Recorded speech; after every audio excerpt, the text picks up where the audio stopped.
So I'm like yelling up at the apartment. I'm like, Aries man, Aries man. Hi friends, my name is Haley Comet and welcome to my cosmic corner of the internet where we discuss all things astrology. Friends, I have dated every sign of the zodiac and I'm in a happy, committed relationship now, but you know, it took a lot of horrible dates, horrible experiences to get to that point, and a lot of knowledge and a lot of learning. So I wanted to just create these like story time / advice videos based on each of the signs so I can share the wealth of intel that I've gathered on each of these signs and perhaps help somebody. So today we're starting off, right off the gate with Aries. So, okay, so I dated an Aries the summer of 2016. It was the summer I had just broken up with my long-term boyfriend. I was still very, very sad and very heartbroken. But I was also in this journey of self-discovery. I was like, I've got to find myself. So, you know, I was really, really obsessed with studying astrology. I was studying astrology till like 2 or 3 a.m. every night. And I had all this energy because I just transitioned to a vegan diet and I wasn't sleeping. I didn't do veganism right, that's for sure. I don't think I was eating enough, but I had so much energy. So I'd stay up at night, like studying astrology, and I was just like, buzzing around like a little vegan fly, flying all around. When I was out with some friends, it was right after the breakup. And so I was still sad, but I had this like voice in my head that was like, you gotta get out there. You know how your girlfriends are like, you gotta get out there. You gotta, you know, be single. I was like, you know, I'm a Pisces, I'm sad. I'm sorry. We were in this neighborhood of San Diego that I don't particularly love partying in, but you can't really talk to anybody. But anyway, someone approached me and I was like, whatever, have my number. I guess I'm supposed to be out and like, I'd rather be at home right now, but I'm supposed to be like, you know, single and ready to mingle. So here's my number. He texted me a couple times, but I just wasn't ready to start dating or to start even talking to somebody. I was just, you know, sad and more interested in like being vegan and staying up till 3 a.m. reading astrology books, although that was like probably not a great way to heal. But fast forward to this sound bath concert. I live kind of a weird life. One of my best friends is 66-year-old man. Don't ask, it's a long story. It's a fun story though, but we're seriously besties. One of his really good friends into like sound bowls and wanted to have a sound bowl concert to launch his, you know, sound bath career. So me and my best friend were like, oh, we'll go for sure. We want to support, you know, your friend. So we go to the sound bath concert and it was probably like 5 people at this concert. Basically you lie down and they do sound bowls, and I'm telling you, some weird stuff happens when you're like under it. Like I was like seeing things and I was having all these weird thoughts. My best friend later told me that I was snoring, which is like really awkward because we were in such a small room, and probably what an insult to the guy who was doing it. But I was really undergoing all these like internal mental spirals, even though maybe I was sleeping, but in my mind, I was going on this journey.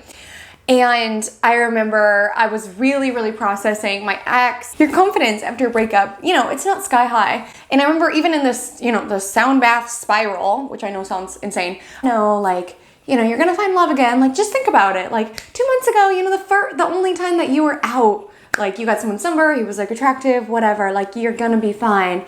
Just trying to be rational with myself. So that was like the first time I'd even thought about that guy since. I mean, he had texted me a couple times, but like it just wasn't even on my radar. So weirdly in the sound bath thing, he popped up. There's no food at this event. I thought there was gonna be food. So I wake up, I apologize. Like my best friend's like, yo, you were snoring, you should probably apologize. So I apologized. And then I went back for like a vegan burrito.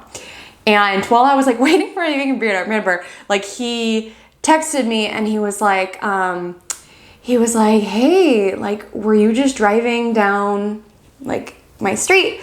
And I was like, yeah. And he was like, oh, I just saw you. And I was like, this is so bizarre because I just thought about him in this sound bath spiral thing. At that time, I was like, it must be a sign. It must be a sign. Okay, let's date. Okay, so his first date that he planned was we went to the beach. And I love the beach. I'm a Pisces. I love being by the water and looking at the ocean and reading a book. I'm very chill, Like I don't really like to like run around and do things when I'm at the beach. I like to lie down. So when he suggested the beach, I was like, okay, that's great. Like my book, I brought my journal, I brought my tarot cards. Like that's what kind of beacher I am. And then when I got in his car, I looked in the back and I was like, oh no. There was like a volleyball. There was, those like little tennis rackets? There was, what else? Oh, a Frisbee. There was all this stuff. And I was like, oh no, well, okay, maybe like, you know, he has friends there that he's meeting and they can go do that. But no, we get there and I lay out my blanket and he's like, no, like, let's play Frisbee. So Frisbee was first. So we're like playing Frisbee back and forth and I'm just like, I'm getting hot, it's sweaty, we're not able to talk. He's getting crazily competitive. Like every time I dropped it or like didn't do a good toss, he was like, Bailey, get it together. Like I was really taken aback. I was like, oh my goodness. Oh, okay, got it. So after a couple of those, I was like, okay, I'm gonna read now. Thank you. I pointed at some volleyball people and I was like, look, they're playing volleyball, like maybe you could go play with them. He was very persistent about me doing all these activities. Our beach styles are incompatible. So his next date idea was bowling alley. And I was finally like, okay, I'm just not that, I don't know, I'm just not that like active of a person, like cool it. I like yoga and stuff, but I'm just not trying to bowl. So I actually was vocal about that. I was like, you know, I don't love bowling. And I had already seen his competitive side when we played Frisbee, when he was yelling at me for dropping it. So I was like, I don't want to see what's going to happen when we bowl. So his next idea was rock climbing. And I was like, okay, that's still not active. And like, I hadn't really got a chance to talk to him at all. So I was like, okay, how about dinner? So he's like, fine, dinner. So he's very dead set. Rather than us, you know, frequent one of the amazing restaurants around San Diego, he's very dead set. And Aries is very, you know, persistent. He wanted to make me a meal. At this time, as I mentioned, I was vegan. I mean, it was newly vegan. I wasn't perfect. Like there were times that I would eat something and be like, oh shoot, there's butter in that. But you know, I was vegan, so I was like, okay, it might be a little hard, so let me just send you some ideas and some recipes. So I get to his house. He lived in this beautiful apartment complex. He lived nearly to the top. He was some sort of professional golf player. It looked like he had been having a lot of success with it. I mean, he lived in this nice apartment complex. I'm so excited to see what he cooked, you know, because he was very stressed. We had had lots of communication about it. And he made me fish. He made me fish. And so I looked at the fish and I said, oh, like, did we give up on the vegan thing? It was like, oh, fish is vegan. Fish is vegan. But, you know, I'm going to give him a pass on that because maybe, you know, I was the first vegan person he had encountered, but I was also just frustrated because I had sent recipes and given ideas and he did not need to cook for me, but he was like so dead set. He picked fish, but keep in mind, this was not a time in my life where I was feeling very empowered, so I ate the fish. I shouldn't have ate the fish. It all came to a head one night and it was like a comedically horrible night. I went downtown. There is a establishment in San Diego where it's a restaurant and then at night it turns into this really poppin' like house music club and they usually have a lot of good talent in. My coworker and I at the time didn't get tickets to the sold out show, but we knew that if you go to the restaurant early enough, you could get in if you just like acted like you were eating there and then just kind of stuck around until this concert started. You could kind of like sneak your way in that way. So we were like, okay, so I got all cute and marched down to downtown and ready to dance the night away. My coworker, she was at a different bar, happy houring her little butt off. So the plan was we were to meet at that place, then go to the restaurant / club. So I'm waiting at this other place and I'm like going up and down. I'm looking all around for her. People work there, like, what's going on? Turns out she had already been at the restaurant / club for like a while and she got in, no problem. But By the time we finally communicated, like I was like, hey, I'm at place A. And she's like, oh, I thought we were meeting at place B. I'm already here. By the time I got there, they were already ticketing for the concert. So I missed out, and I was wearing a really cute outfit. Luckily, just saving the gosh darn day, this Aries man, like, hey, what are you doing tonight? My friends are having a beer pong competition. Again, with the competitions with this guy. So, you know, my outfit was cute. So I was like, let me go to this beer pong competition. Like, I could drink a beer. I could see its golfing buddies, you know. So I was like, okay, let me just call a Lyft to your apartment, and then we could go to the party together. He was like, no problem. We're not leaving for an hour. So you have plenty of time to get here. So I call a Lyft. And game time decision, there's an option where you can take a Lyft by yourself or with other people who are going in a similar direction. So I chose that option. And this Lyft picks me up and two girls on the back seat, and they were having like a situation. I don't recall what, but they were not doing great. And they were like trying to figure out, should we go to like the after party or should we go to like Steven's house? And it was still early in the night. So maybe it was just go to a party or go to Steven's house. I remember that his name was Steven, because I just remember her screeching like, Steven! When she called him, because I guess there was like drama. So they were trying to figure out if she should go like call out her boyfriend for something, because she was literally on the phone like, Steven! Oh my God, it was like demonic. I was like in the front seat, like, what is behind me? That did not even sound human at all. So yeah, so she was screaming Steven. Our Lyft driver did have a little bit of a language barrier with us, and they basically said, we cannot go to this place. We need to go deal with this Steven situation. So it was either the party or Steven. So they were like, instead of screaming on the phone with Steven, we got to go here. They gave her an address and we're giving her step-by-step instructions. And they were like, don't worry, it's really close. And I was like, no worries. Like, I have plenty of time before they go. And, you know, I'm a girl. I get it. Go, like, call out Steven. Like, he deserves that. It turns out to be not near we are at all. It's like 20 minutes away in this like random suburbia. And I'm just getting really frustrated. My phone, because I was like constantly texting and calling my coworker when we were trying to meet up, drained my phone battery. And I think I was at like 5%. So I asked the Lyft woman, like, oh, do you have a charger?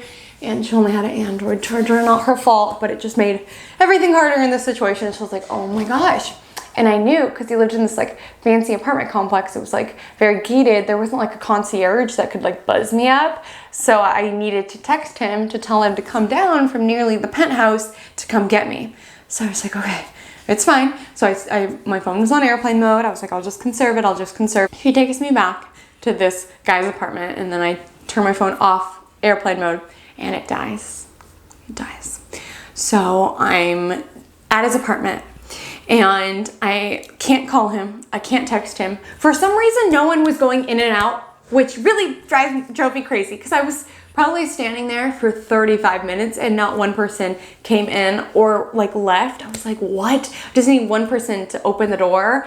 I didn't know the number of his apartment because I'd only been there the fish night, but I was like, I could figure it out, or at least ask a neighbor if they knew this Aries man. But no one was going. I don't know what was going on. So I was trying to like scream up at him like, hey, I'm down here. And then I was like, no, I'll just, you know, they're leaving soon. So, you know, when they leave, they'll see me. So like, I probably waited like 35 minutes, and I was like, okay, they're not coming down here. And I don't know what to do. And I don't have my phone. Yeah, this is really bad. I'm also, it's like downtown adjacent. So keep in mind, we were downtown. The girls took us 20 minutes away, took us 20 minutes back to like downtown adjacent. And now I'm standing on the street, and I was like, this is not safe. And I don't love this. So I was wearing these really, really high heels. And I also was feeling awkward because I was dressed for the club, and I'm going to like this beer pong competition. I'm wearing these heels. So I was like, oh my gosh, you know what? I live 21 blocks up. Let me just walk. So I walked all the way to my apartment. Oh my gosh. And it was late. It was sketchy. I was in these heels. I was not happy. I was not happy in the slightest. So I get back, and plug in my phone. And obviously he was like, what's going on? Where are you? Blah, blah, blah. But at the end of the day, he still went to the beer pong competition. So it's like, I could have died. I was literally yelling for you. So it was really frustrating. It was such like a sequence of events that I just took it as a sign from the universe that like we were not meant to be. We were just not. So I just let it go. So here's some advice that I would have being an Aries. You know, something that really became obvious in this relationship is that Aries really are competitive. And that's like a fun kind of date idea is, you know, arcades and bowling alleys and, you know, active stuff. They're an energetic sign. So staying energetic and active with them is a good thing to do. Also, in terms of the chase, Aries loves it. They kind of like you more when you are not paying attention to them a little bit, or at least keeping some sort of challenge alive. That night, after, you know, I was like, okay, the universe says no, I pretty much ghosted him, and he would still like check in every 2 to 3 days for like a year and a half. Which is really persistent. Aries can be very persistent. Give them a little bit of a challenge. 3 is keep things fun. Like they're very flirty, playful. Like keep that kind of banter spirit alive, because that's kind of where they go in relationships. So they want it to be fun and light and like a little bit competitive. I would also advise, please speak up. You know, Aries is a sign of self, so sometimes they can be a little bit self-oriented, and I don't know if that's why the vegan fish debacle became a thing, because he was just like, well, I like fish, so I'm making fish. Make sure to speak up on your preferences, on things that you prefer and things that you do not prefer. Be clear. If you don't want to frisbee on the beach, say, I do not want to frisbee on the beach. Thank you, sir. Yeah, so those are some advice that I would have from my experience dating an Aries. Did you like this series? I would love to know. Leave your comments down below. I would so appreciate it if you could like and subscribe. Every like that you give is one step that I had to take walking my ass 21 blocks up a hill to my apartment. Enjoy the rest of your day. Take care. Stay cosmic.